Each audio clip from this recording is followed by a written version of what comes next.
Good morning, students. Wishing you all a very happy new year. May this year brings you happiness and all your dreams comes true. So our dream is to get a high score in physics. So that will be fulfilling with the help of these all videos. So let's come to the topic. So we'll be dealing with the numericals on the wave optics. So the first numericals, all the numericals are from the textbooks, and there surety that will be coming in the exam. So the first numerical. White light consists of wavelength from 400 nanometer to 700 nanometer. That is the visible range of the light. What will be the wavelength range of white light in glass of refractive index 1.55? Okay मतलब दिया है कि आपको in general में पता होता है कि 500 नैनोमीटर टू 700 नैनोमीटर के बीच में विजिबल लाइट होता है, उनका वेवलेंथ दिया है अब, और उसके करस्पॉन्डिंग में अगर ग्लास में जाएगा तो उसका वेवलेंथ क्या रहने वाला है वो हमको फाइंड करना है, और उसके लिए आपको रिफ्रैक्टिव इंडेक्स ऑफ ग्लास भी दिया हुआ है. सो सपोज कंसिडर करते हैं कि ग्लास में उनका रिफ्रैक्टिव इंडेक्स वेवलेंथ जो है वो है lambda 1 dash and lambda 2 dash, वो होंगे आपके wavelength in the glass.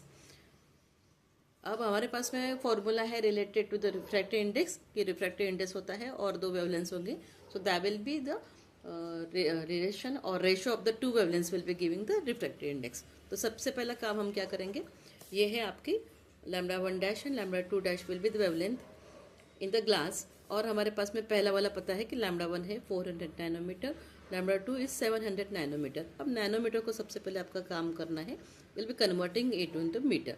10⁻⁹ that will be the nano 1 nanometer will be converting to 10⁻⁹ metre.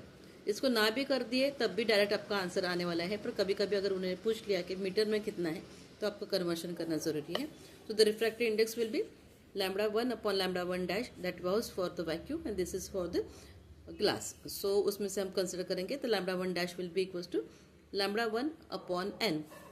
So that will be 400 into 10⁻⁹ divided by 1.55, और आपका आंसर आएगा 258.06 10⁻⁹. और सेकेंड वाला जो वेवलेंथ है जो था आपका 700 नैनोमीटर, उसके लिए करस्पॉन्डिंग आपका आ सकता है 451.61 10⁻⁹ मीटर. अब सेम प्रॉब्लम में क्या लॉजिक लगा सकते हैं, अगर आपको 4 से 1.55 से डिवाइड करना आसान नहीं लग रहा है तो हम एक रूल यूज करेंगे. तो होता है रेसिप्रोकल ऑफ 4 डिजिट नंबर. देखिए what is the problem, 400 into 10⁻⁹ it is going to be divided by 1.55. एक बताऊंगी उसमें से आप सेकंड वाला कर देंगे, ठीक है. अब इसको मैं ऐसे लिख सकती हूँ 4 इंटू 10⁻⁷, ठीक है. ये यहाँ पे चला गया. अब हमको चाहिए 1 डिवाइडेड बाय 5.55. तो ये जाएंगे हम रेसिप्रोकल ऑफ 4 डिजिट नंबर में. देखो आपको ये लॉग बुक आपको मिलने वाला है, रेसिप्रोकल ऑफ 4 डिजिट्स नंबर में लिखा हुआ. इसमें जो होता है कि मेन डिफरेंस है उसको हम सब्ट्रैक्ट करना, लिखा b numbers in the difference column is to be subtracted. अब हमको करना था 1 डिवाइडेड बाय 1.55. ये है आपका रेसिप्रोकल 1 डिवाइडेड बाय 1.55. सो 1.5 का 5 क्या आ रहा है, हर किसी के सामने डेसिमल लगेगा. सो that will be equal two point, इसका आंसर आपका आएगा 0.6452, ठीक है. ये क्या हो गया आपका 1 डिवाइडेड बाय 1.55. मतलब डिवीजन से ज़्यादा अगर आसान आपको मल्टीप्लिकेशन होता है, और मल्टीप्लाइड बाय 4. 10⁻⁷ तो एज इट इज कैरी करेंगे हम लोग यहाँ पे 10⁻⁷. नो 0.6452 मल्टीप्लाइड बाय 4, ये वाला तो सबको आना ही चाहिए. तो दैट विल बी 2.5808 इंटू 10⁻⁷. ये इसका मल्टीप्लिकेशन है. अगर नैनोमीटर में हम कंसिडर करेंगे तो it will be equals to 258.08 into 10⁻⁹, जो कि हमारा आंसर आ चुका था. पहले ही आप देख सकते हैं इट वॉज 258.06 इंटू 10⁻⁻, और ये बिना डिवीजन के हमने किया है by using the reciprocal of 4 digit number. तो दिस इज अ ट्रिक, ये आप इसको यूज करो. इसके बाद का भी जो है उसके साथ में आप इसको कर सकते हो. जिसको डिवीजन करने में तकलीफ जाती है और गलत कर डालते, उन लोग मल्टीप्लिकेशन तो कम से कम करते आने चाहिए. We are in 12th class, you should go for it. So this is the trick for this problem. Numericals 2 marks के लिए आएंगे और इजी वाले ही न्यूमेरिकल्स है जो टेक्स्ट बुक के पीछे से है वो आएंगे ही आएंगे. तो ये हम अच्छे से करने वाले. Now the next problem. So the optical path of a monochromatic light ray traveling a distance of 3 centimeter in flint glass having refractive index 1.6 as same as that on traveling a distance x centimeter through a medium having a refractive index 1.25. मतलब optical path मतलब actual path कितना चलता है light in a vacuum and that will be the same that is the light in a medium. Medium में और vacuum में जितना वो लाइट चलेगा ऑप्टिकल पाथ एक्चुअल पाथ कितना चलने वाला है उसका डेरिवेशन आपके टेक्स्ट बुक में सिर्फ मल्टीप्लिकेशन रहता है रिफ्रैक्टिव इंडेक्स का. उसके बाद में उसका डिस्टेंस कितना चलेगा उसका उसके हिसाब से हमको ऑप्टिकल पाथ निकालना है. तो जितना ग्लास में चलेगा उतना ही वो मीडियम में चलने वाला है, वैक्यूम में चलने वाला है. तो आपको दिया है उन्होंने कि उसका रिफ्रैक्टिव इंडेक्स अगर ग्लास का 1.6 है तो कितना डिस्टेंस चलने वाला है 3 सेंटीमीटर. तो आपको पूछा गया है कि किसी मीडियम में अगर वो 1 सेंटीमीटर चलने वाला है जिसका रिफ्रैक्टिव इंडेक्स है 1.25 तो आपको बताना है कि उसका डिस्टेंस कितना चलेगा. ठीक है, उसका सीधा सीधा फॉर्मूला है कि this is the distance travel in 3 centimetre जहाँ की उसका रिफ्रैक्टिव इंडेक्स था 1.6. 1 सेंटीमीटर है तो उसका रिफ्रैक्टिव इंडेक्स है 1.25. तो आपको ऑप्टिकल पाथ का फॉर्मूला आ गया. Refractive index n multiplied by d that is the refractive index multiplied by distance travel will be equal to. तो दोनों का भी सेम ही सेम रहना है. कितना भी डिस्टेंस चले ग्लास में चले या कोई भी और मीडियम में चला तो वो सेम ही रहने वाला है. सो that will B refractive index multiplied by the distance. ये ज़रूरी नहीं कि यही वाली वैल्यूज है, थोड़ी बहुत वैल्यू चेंज करके भी आ सकता है पर फॉर्मूला यही रहेगा, कंसेप्ट भी ये रहने वाला है. So distance travel in the medium will be n g into d g upon n m. So that is coming to be 3.84. अब यहाँ पर भी रेसिप्रोकल से हम कर सकते हैं पर थोड़ा सा आप 1.25 का रेसिप्रोकल करके भी निकाल सकते हैं पर ये इजी वाला डिवीजन है तो आप डायरेक्टली ही करो that will be more better. पर रेसिप्रोकल से भी आ सकता है. सिस्टम का आपको फ्रिंज विड्थ निकालना है और बाय हाउ मच. तो दोनों के बीच के फ्रिंज विड्थ का डिफरेंस आपको निकालना बाय हाउ मच. ऐसे उन्होंने नहीं बोला कि find the fringe width for the second system. तो सिर्फ सेकंड सिस्टम का आपको फ्रिंज विड्थ निकालना पड़ता था बाय हाउ मच. तो पहले के बाद में अगर हम रिप्लेस करते हैं वेवलेंथ को तब कितने से चेंज हुआ उसकी बारी है. अब यहाँ पे फ्रिंज विड्थ जो हम लिख रहे हैं we are going to show if with by the डब्ल्यू. पुराने इसमें एक्स से चलता था फ्रिंज विड्थ की. तो नॉमिनेशन अगर कोई पुरानी बुक्स यूज कर रहे हैं तो we can use x also. पुराने जो नोट्स देते हैं टीचर्स वो एक्स भी यूज करेंगे और नया अगर आप कंसिडर करो तो you can use the fringe width that is represented by W. तो पहले देखिए कंसिडर करेंगे हम 6th आंसर एंगस्ट्रॉम यूनिट पहले का वेवलेंथ है and fringe width will B corresponding W1 that will be the point. अब मिलीमीटर को सबसे पहले आप कंसिडर करेंगे कि 32 इंटू 10⁻³ से है तो it will be 3.2 into 10⁻⁴. 32 into 10⁻³ meters. It is nothing but 3.2 into 10⁻⁴. तो आप इसको भी कंसिडर कर सकते हैं, इसको भी कंसिडर कर सकते हैं. ठीक है, अब क्योंकि वेवलेंथ नहीं चेंज होने वाली है तो एंगस्ट्रॉम यूनिट को ही हम कंसिडर करेंगे क्योंकि नेक्स्ट वाला आपका एंगस्ट्रॉम यूनिट में ही आने वाला है. देखो फ्रिंज विड्थ का फॉर्मूला है W will be equals to lambda capital D upon small d. What is lambda? Lambda is the wavelength. D will be the distance between screen and the sources and D will be the distance between the 2 slits. ये ऐसा वाला example आपका ये वाला था तो इसमें ये स्मॉल d है, ये है आपका डिस्टेंस बिटवीन द 2 स्लिट्स और ये कितने डिस्टेंस पे स्क्रीन है उसका है आपका कैपिटल D. नाउ अगर सेम वैल्यू है आपकी D और D की, कभी कभी क्या हो जाएगा कि लैम्बडा और D की भी सेम रहेगी तो आपको यही वाला फॉर्मूला यूज करने वाला है. So for the lambda for the same value of D and D the fringe width will be directly proportional to the wavelength. क्योंकि ये बाकी एक ही सेटअप में है तो distance from the screen will be also remaining to be same and distance between the slit will be also remaining क्योंकि उन्होंने बोला इन द सेम थी. तो अब क्या आएगा आपके पास में W2 upon W1 will be directly proportional है इसलिए डायरेक्ट आएगा λ2 अपॉन λ1. अब इसमें से आपका λ2 is will be equals to 4800. λ2 given है 4800 λ2 इज गिवन और उसमें से आपको निकालना है कि सेकेंड वाला wavelength that is W2, because we are not new. नए वेरिएबल्स में मुझे खुद को थोड़ा प्रॉब्लम हो रहा है। हमारे यहाँ हम लोग एक्स ही यूज़ करते थे, तो अभी थोड़ा सा टाइम लगता है नए न्यूमेरिकल्स, नए वेरिएबल्स को ध्यान में रखने के लिए। So that will be equals to, cross multiply करेंगे, सो W1 इंटू λ2 अपॉन λ1। तो आप वैल्यू पुट कर, तो उसमें से 3.2 को हमने कंसिडर किया था, multiplied by 8। So the answer is coming to be 2.56 इंटू 10⁻⁴ m। ईजी वाला है। 3.2 को 8 से मल्टीप्लाई करोगे तो उसको शिफ्ट करोगे तो है। अब हमने सेम क्यों करना है, क्योंकि हमको फ्रिंज विड्थ का डिफरेंस निकालना है। तो दोनों सेम में, या तो आप उसको 10⁻³ में रखो, या फिर आप उसको 10⁻⁴ में करो। तो हमने 10⁻⁴ में किया, हमारा आंसर भी हमने निकाला है 2.56 इंटू 10⁻⁴। कोई भी एक मल्टीपल में आपको रखना है।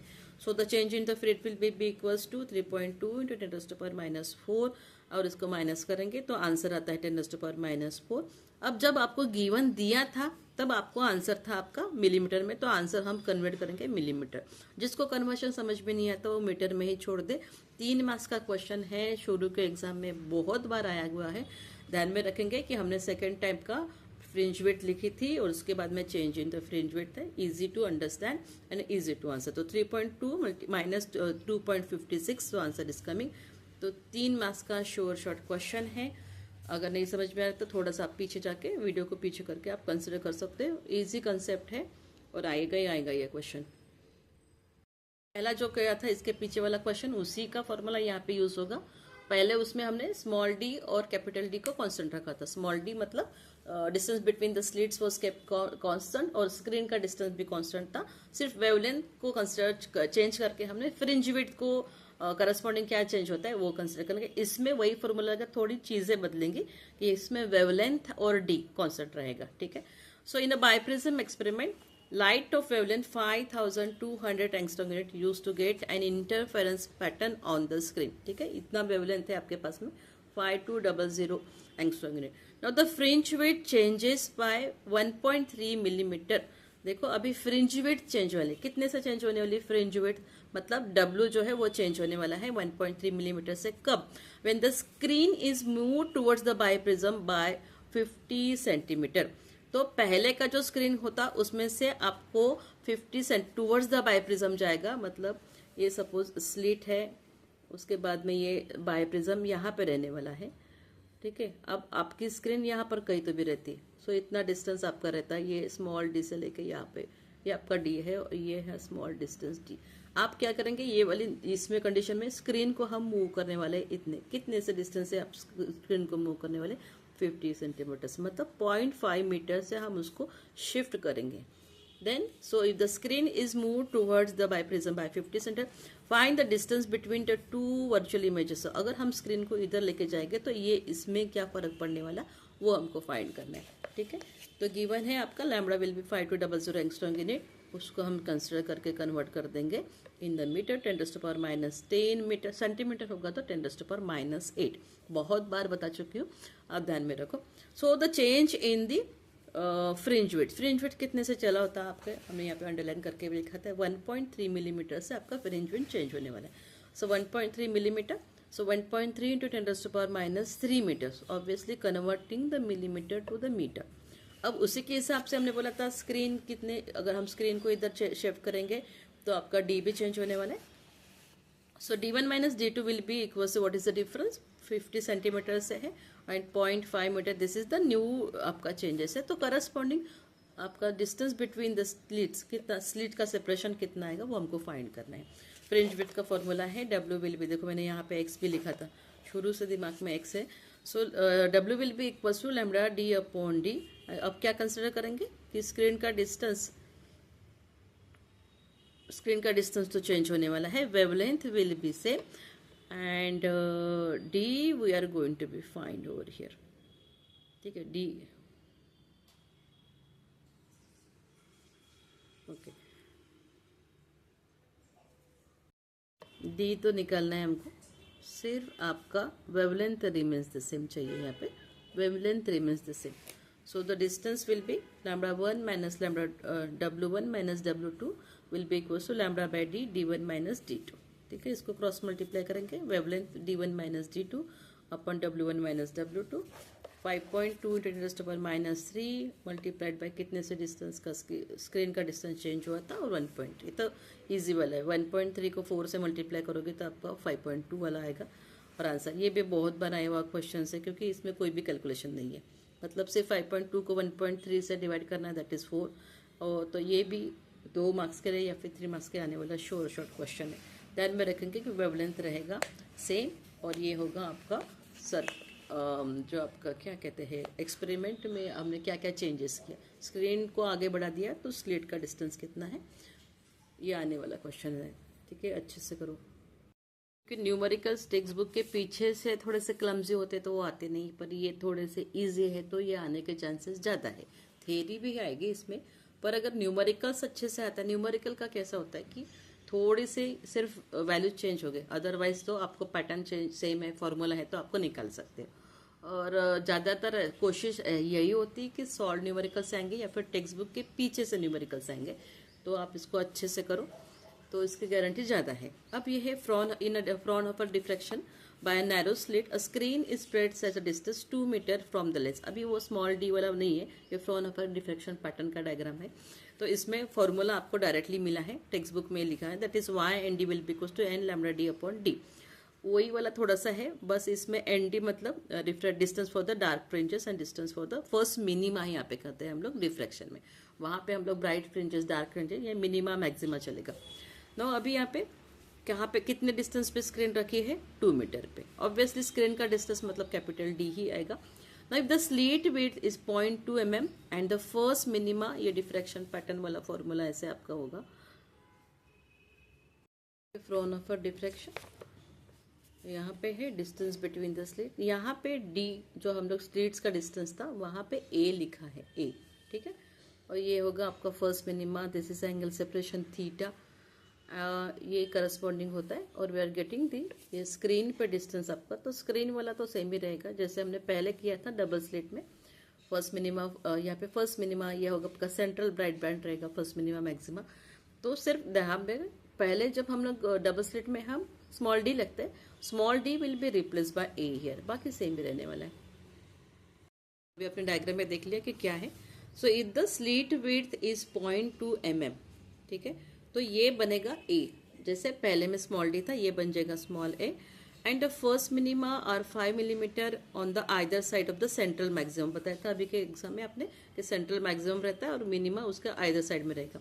Find the wavelength of the light. ठीक है, अब आपको पता है स्क्रीन वाला तो सेम ही रहेगा, d will be equals to 2 meter. Now y and d will be the distance of the dark fringes or minima. Minima or dark will be the same things. Bright fringes or maxima. मतलब यहाँ पे आपको बताया जाएगा कि first minima, ध्यान में रखिए फ्रॉन ऑफ अ डिफ्रैक्शन में आपको मिनिमा मैक्सिमा आएगा। तो अगर हम कंसिडर करते हैं ब्राइट फ्रिंजेस तो मैक्सिमा आएगा, तो वहाँ पे वाई एन डी की जगह वाई एम डी बन जाएगा। Nothing will be changing over here, m d. तो ब्राइट फ्रिंजेस का फॉर्मूला आएगा numerical based and width of the central bright fringe. ठीक है, इसका फॉर्मूला भी आ सकता है, डेफिनेशन भी आ सकता है। So distance between the two first order minima will be equal to width of the central maxima. अब सिर्फ आपको इसका एक मार्क्स के लिए पूछा भी जा सकता है कि right the expression for the width of the central maxima 2 lambda d by, यहाँ पर भी ए ही आएगा, ये सारे मिनिमम में यहाँ पे it is going to change to तो ए, दिस इज ए। एक मार्क्स के लिए आ सकता है, एमसीक्यू में आ सकता है। So this are the question जिसके बारे में थ्योरी कम है पर आपके पास में फॉर्मूला है तो न्यूमेरिकल्स आने के चांसेस ज़्यादा है। So what is the numerical, आपको समझ में भी आएगा कि कैसे आता है, क्योंकि उन्होंने बताया हुआ कि सेंट्रल मैक्सिमम आएगा करके। फर्स्ट यहाँ मैं अंडरलाइन किया, उसमें से आपको समझ में आएगा कि कौन सा फॉर्मूला लगने वाला है। सो द न्यूमेरिकल है a parallel beam of green light of wavelength 546 nanometer. ठीक है, कोई एक ग्रीन लाइट है, उसका वेवलेंथ आपको दिया है उन्होंने 546 नैनोमीटर। नैनोमीटर हो मिलीमीटर हो, उसका आपका फर्स्ट काम है कि उसको पहले मीटर में लेके आओ। So it is the green light is passes through a slit of width 0.4 millimetre. कोई स्लिट है जिसका विड्थ है 0.4 मिलीमीटर, उसमें से ग्रीन लाइट पास होने वाले हैं। Now the intensity pattern of the transmitted light is seen on a screen 40 centimetre. ठीक है, स्क्रीन कितने डिस्टेंस पे है 40 सेंटीमीटर में, तो ये आपका बन जाएगा कैपिटल डी। ये विड्थ है तो ये बन जाएगा आपका स्मॉल ए, और ये है आपका वेवलेंथ दैट इज लैम्डा। तो उसका स्क्रीन डी बन जाता है कितने डिस्टेंस से away. Now what is the distance between the two first order minima. The first two minima मतलब सेंट्रल बैट के बीच में एक मिनिमम भी आ सकता है, मैक्सिमम भी आता है। तो ये सेंट्रल ब्राइट हो गया, तो उसके पास में एक डार्क बैंड आएगा, ये दूसरा डार्क बैंड आएगा, तो ये दोनों के आजू बाजू रहेगा, उसको आपको फाइंड करना है। सेंट्रल, हाँ, width of the central maxima मतलब ये बीच वाला ब्राइट फीट, ब्राइट ये मैक्सिमा मतलब मैक्सिमम रहेगा। तो उनकी विड्थ रहती है पहला डार्क और सेकंड डार्क के उनके सेंटर के बीच में। मतलब पैटर्न कैसे आता है, ये ऐसे ऐसा पैटर्न रहेगा। देखो यहाँ पे डार्क, यहाँ पे ब्राइट, ये पैटर्न मतलब ये आपके बीच का विड्थ है ना, ये आपका डार्क पैटर्न है, ये डार्क पैटर्न है, इसके बीच का विड्थ मतलब सेंट्रल ब्राइट लाइन कितनी आएगी वो वाला है। सो फॉर्मूला में आएगा, वेवलेंथ आपके पास में गिवन है, उसको हमने कंसिडर कर दिया मिलीमीटर में, फिर मिलीमीटर से कंसिडर कर दिया, स्क्रीन को भी कहता। फॉर्मूला है distance between the first two order minima, मतलब दो डार्क के बीच का जो है उसके बीच का width will be equal to the central maximum. Minimum मतलब डार्क बैंड्स, ठीक है। तो ये पैटर्न जैसे हम लोग शुरू में जब हम लोग फिल्म लेके कैमरा बनाते थे, तो अगर जहाँ पे लाइट नहीं जाती तो हमको ऐसे डार्क डार्क स्ट्रिप्स देखते थे। अगर हमने पहले अगर अपने रोल वाला कैमरा यूज़ किया होगा तो हम कहते थे कि इसको एक्सपोज नहीं हुआ तो काले का काला रहता था। तो वैसे ही डार्क फ्रिंजेस के बीच में आपका सेंट्रल मैक्सिमम, ये आपकी डार्क फ्रिंजेस है। तो देखो पहला डार्क है, मिनिमम ही हमारा सेंटर, उसके बीच में आपका रहेगा सेंट्रल ब्राइटनेस। तो फॉर्मूला आ जाएगा ट्वाइस लैम्बडा डी अपॉन ए। तो वैल्यू पुट करो, उसका वेवलेंथ डालो, स्क्रीन का डिस्टेंस डालेंगे, पॉइंट ये वाला भी है, यहाँ पे 4 कट ही जा रहा है, तो आपके पास में आंसर आएगा डायरेक्ट। तो यही वाले ऐसे ही न्यूमेरिकल्स आएंगे जिसमें आपको कम से कम मेहनत करनी है। बट बात कहाँ पे है कि आपको फॉर्मूला पता होना चाहिए, और फिर अंडरलाइन कहाँ पे करेंगे, distance between the first two first order minima के वक्त में ही आपका ये फॉर्मूला लगेगा। वरना आपके पास में अगर सब है और कौन सा फॉर्मूला लगाएंगे वही नहीं पता, तो फिर आप कुछ नहीं कर सकते। अदरवाइज प्रॉब्लम बहुत ही ईजी है। So the answer is coming to be 1.092 × 10⁻⁹ meter या फिर 1.092 नैनोमीटर। ये नैनो वही है नैनो कार वाला 10⁻⁻। देखो सारे व्हीकल्स मैक्सिमम फिजिक्स से रिलेटेड है। नई टेक्स्ट बुक में नए चेंजेस थे, उसके हिसाब से न्यूमेरिकल्स आएंगे, जिसमें उनका शायद थॉट होगा कि इतना करने से न्यूमेरिकल अच्छे से आएंगे बच्चों को करके। तो मिनिमम मैक्सिमम वाले ही न्यूमेरिकल्स है और जिनके आने के चांसेस ज़्यादा है, तो वही करवाएंगे हम लोग। So the next will be what must be the ratio of the slit width to the wavelength of a light. देखो बहुत ही ईजी लिखा है, स्लिट विड्थ आपको पता है कितना है, ए, ठीक है, to the wavelength of light मतलब lambda. For a single slit to have the first diffraction minimum at 45 degree. First diffraction minimum का फॉर्मूला है आपके पास में a sine theta equals to lambda. देखो कितना इजी है, हो सकता है 1 मार्क्स के लिए पूछा जाएगा। फर्स्ट मिनिमा के लिए फॉर्मूला कितना है, a sine theta will be equals to lambda, slit width है। अब डिफ्रैक्शन मिनिमम कितने पे आने वाला है, theta is equals to 45 degree. देखो अब theta is equals to 45 degree, first minima है तो m की value is coming to be 1। Formula क्या है बेसिक वाला, ये है आपका a sine theta equals to m lambda.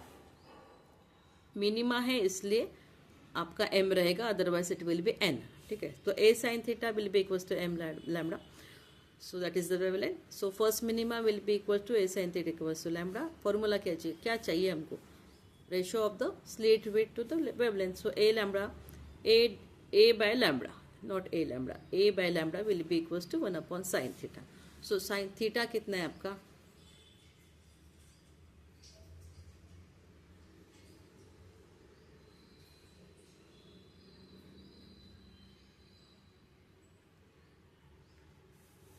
So A bye lambda है आपके पास में है 1 sine theta, 1 by sine theta. तो साइन 45 कितना आता है आपका 1 बाय √2। सो उसका फॉर्मूला आएगा √2 विल बी गोइंग अप, सो 1.411। तो मतलब याद रखने वाली बात है, ठीक है। So the numerical completed, 2 marks का क्वेश्चन है, अच्छे से कर लीजिए। Now next numerical limited with the resolution of the telescope. पहले बहुत पहले पूछा जाता था, right the formula for resolution of telescope पूछा भी जा सकता है 1 मार्क्स के लिए, तो उसके हिसाब से आप इसको एंगुलर सेपरेशन पे पूछा सकता है। Resolving power will be the reciprocal of least angular separation between the object. दोनों ऑब्जेक्ट को आप कितने अच्छे से जितना कम सेपरेशन रहेगा उतना ज़्यादा रिजॉल्व होने वाला है। ये बेसिक फॉर्मूला है और तीनों के लिए आप करेंगे, that is for the microscope telescope के लिए। तो यही वाला 1-1 मार्क्स का क्वेश्चन पहले पूछा जा सकता है, या फिर इसमें कनेक्शन में आपको रेलिक्स क्राइटेरिया भी ध्यान में रखना है। टाइम होगा तो फिर मैं इसमें से थोड़े सिर्फ डेफिनेशन डालूंगी, पर आई थिंक कि we should concentrate on the numerical first. ठीक है, तो ये वाला न्यूमेरिकल देखते हैं हम। So the star is emitting light of wavelength 5000 angstrom unit. कोई स्टार है जिसको वेवलेंथ इमिट कर रहा है, वेवलेंथ है आपके 5000 एंगस्ट्रॉम यूनिट की। Now determine the limit of resolution of a telescope having an objective of diameter of 200 inches. देखो यहाँ पे वेवलेंथ में लेंथ उन्होंने इंचेस में डाली है, उसको हम सेंटीमीटर में कन्वर्ट करेंगे। उसके बाद में आपको निकालना है लिमिट ऑफ रिजोल्यूशन। रिजोल्यूशन क्या होता है कि दोनों दो चीज़ें हैं एकदम पास में है, तो हमने कहा कि resolution will be reciprocal of the angular separation. तो पास में तो हम उसको कितने अच्छे से वाइड अप कर सकते हैं। रिजोल्यूशन अलग अलग कितनी दिखेंगी वो उसके टेलीस्कोप के आईपीस पे डिपेंड करेगा, माइक्रोस्कोप के आईपीस पे। आपने देखा होगा शायद बायो में जाके कि how the pictures are given, telescope वगैरह। फिलहाल तो हमारे पास में फिजिक्स में कोई ऐसा प्रैक्टिकल नहीं रिलेटेड टू इट, तो रिजोल्यूशन का यही ध्यान में रखेंगे कि दो एंगुलर सेपरेशन का reciprocal will be the resolution. So the wavelength is given, lambda will be equals to 5000 angstrom unit, उसको हम कन्वर्ट करेंगे मीटर्स में। उसके बाद में देखो इंचेस में दिया है क्या सेपरेशन, यहाँ पे डायमीटर है, d will be the diameter of the objective not the screen distance. So diameter d will be at 200 inches. तो इंचेस को हम कंसिडर करेंगे 2.54 सेंटीमीटर से मल्टीप्लाई करेंगे तो वो इंचेस कन्वर्टिंग इनटू सेंटीमीटर, फिर उसको हम कंसिडर करेंगे मीटर्स में। तो डायरेक्टली हम कंसिडर करेंगे 2.54 और 10⁻² से मल्टीप्लाई करेंगे तो आपके पास में आंसर आएगा 5.08 मीटर्स। ठीक है, so the angular limit of resolution of telescope theta will be equal to, ये भी फॉर्मूला है एज इट इज लर्न करो, 1.22 lambda upon D. D will be the क्या है, डायमीटर ऑफ द आईपीस का डायमीटर है, ऑब्जेक्टिव वाला है उसका डायमीटर है। So 1.22 into 5 into 10⁻⁻8 5.08 and answer is coming to be 1.2 into 10⁻⁷ radian, because angular separation है तो वो रेडियन में आएगा। So the last numerical which may be asked for the 3 marks. एक ही चीज़ है जिसको आपको अलग अलग है तो आने के चांसेस ज़्यादा है। So a monochromatic electromagnetic radiation from a distance source passes through a slit. एक स्लिट में से आपका मोनोक्रोमेटिक लाइट जा रहा है। The diffraction pattern is observe on a screen 2.5 meter from the slit. देखो फ्रॉम द स्क्रीन मतलब screen कितने डिस्टेंस पे है आपके, d will be 2.5 meters. If the width of the central maximum is 6 mm, what is the slit width? If the wavelength, तो अलग अलग 3 range में आपको वेवलेंथ दी है, उसको करस्पॉन्डिंग आपको स्लिट विड्थ निकालनी है। ठीक है, तो पहले में दिया है आपका वेवलेंथ है 500 nanometre, that is in a visible light है, दिख रहा है, हाँ विजिबल लाइट दिख रहा है। And second is 50 micrometre which is in infrared radiation. Third will be 0.5 nanometre in the x rays. तो सेंट्रल मैक्सिमम आपके पास में दिया हुआ है which is width of central maximum is 2 fringe width का डबल रहेगा, सो 2w, सो 2x लिखते थे हम शुरू में, 2w will be equals to 6x mm, so w will be equals to 3 mm and 3 into 10⁻³ will be the fringe width. अब screen आपको दिया है कितने डिस्टेंस पे है 2.5 में, वेवलेंथ आपको दिया है 3 अलग अलग केसेस के लिए है। तो पहले में वेवलेंथ आपका विजिबल रेंज में रहने वाला है 500 नैनोमीटर, उसको कंसिडर करके हम कंसिडर करेंगे, कन्वर्ट करेंगे इन अ मीटर। 9.2 मीटर विल बी 10⁻⁹, तो उसको डायरेक्टली आप कंसिडर कर सकते हो कि it will be coming to be 5 into 10⁻⁷। Second वाला जो उन्होंने दिया है विजिबल हो गया नैनोमीटर में। इंफ्रारेड रीजन में उन्होंने वेवलेंथ दिया है 50 माइक्रोमीटर, सो 50 माइक्रोमीटर मतलब 10⁻⁶ मीटर, तो हम 10 को इसको कंसिडर करेंगे तो ये बन जाएगा 5 इंटू 10⁻⁵. एंड तीसरा वाला जो है it is 0.5 into nanometers, that is for the x-rays. Again nanometer will be converting into the meter, so 5 into 10⁻⁻10 meter. अब स्लिट विड्थ हमको निकालनी है. फॉर्मूला क्या आएगा? So this was for the central maxima diffraction pattern के लिए है. So width will be equal to d lambda by a. उसमें से हमको निकालनी है width. Width will be equals to cross multiply करेंगे डी लैम्बडा अपॉन डब्ल्यू. पहले के लिए आंसर आता है 2.5 इंटू 10⁻⁷, 3 इंटू 10⁻⁻3. अब इसको आप कैसे भी मल्टीप्लाई करो या फिर डिवीजन करो, मतलब इजी वाला आंसर 2.5 से 5 मल्टीप्लाई 1.25 आएगा डिवाइडेड बाय 3. अब इसमें क्या है 4.1666 रिकरिंग में आ रहा है, तो जो आंसर आएगा मतलब 10⁻⁷ था, यहाँ पे 10⁻³ था, तो ये तो 10⁻⁴ आने वाला है. अब ये जो है क्योंकि यही वैल्यू हर जगह आने वाली है, बाकी के दोनों में भी आने वाला है, सो 4.166 को आप इसमें से लिख सकते हैं इंटू 10⁻⁴. ये आप इसको ये शोर शॉर्ट लिखो. 166 भी छोड़ दिया तब भी चलेगा, या फिर आप इसको लिख सकते हैं 4.166 भी लिख दो यहाँ पे. 6 की जगह अगर रिकरिंग है तो हम इसमें एक ऐड करेंगे तो 167. नहीं आ रहा है इसमें तो आप इसको 4 डिजिट तक छोड़ दो. सो इट विल बी 166 लिखा तब भी करेक्ट है, 4.167 लिखा तब भी करेक्ट है. तो पहले के लिए जिसका आपका वेवलेंथ है कितना 500 नैनोमीटर विजिबल लाइट के लिए, उसके लिए आपका स्लिट विड्थ आ रहा है a will be considered to be 4.17. अब सारे के सारे जो आपका सेटअप है वो सेम है, सिर्फ क्या चेंज होने वाला है वेवलेंथ बदलने वाली है, तो सेम वैल्यू आएगी. इसलिए मैंने कहा था कि 3 मार्क्स का क्वेश्चन है, आने के चांसेस ज़्यादा है. सो फॉर्मूला वही लगेगा, a will be equals to d lambda 2 by डब्ल्यू. सो वही फॉर्मूला 2.5 इंटू 5. सिर्फ क्या चेंज हो रहा है ये वेवलेंथ. पहले में क्या है 5 इंटू 10⁻⁵. पहले में कितना था नैनोमीटर था, तो 5 इंटू 10⁻⁷. एक ही वाला कैलकुलेशन है, उसी को लिखो. सिर्फ 10 का पावर कंसिडरेशन में रहेगा, वो करेक्ट रहना चाहिए. 10⁻⁵ था तो 10⁻² मीटर. अगेन 4.166 आप फिर approximately equals to 4.167 because that is recurring. अब लास्ट वाला एक्सरेज के लिए तो वहाँ पे लैम्बडा था आपका 5 इंटू 10⁻⁻10. वही वाला डिवीजन आने वाला है 4.16 इंटू सिर्फ क्या रखेंगे 10⁻⁷. ये गलत नहीं होना चाहिए, ये गलत हो गया तो फिर आप पे यहाँ पे गड़बड़ हो जाती है, क्योंकि 10⁻10 था 10⁻³ ये ऊपर जाएगा प्लस हो जाएगा 10⁻⁷. Approximately we can write here 4.167 लिख सकते हैं. नहीं भी लिखा 6 रखा या फिर 6 रखा तब भी चलेगा. ठीक है. So that was all for the wave optics. यही करेंगे. साथ में अगर आपको किसी और चैप्टर के न्यूमेरिकल्स चाहिए या फिर थ्योरी चाहिए, you can write in a comment.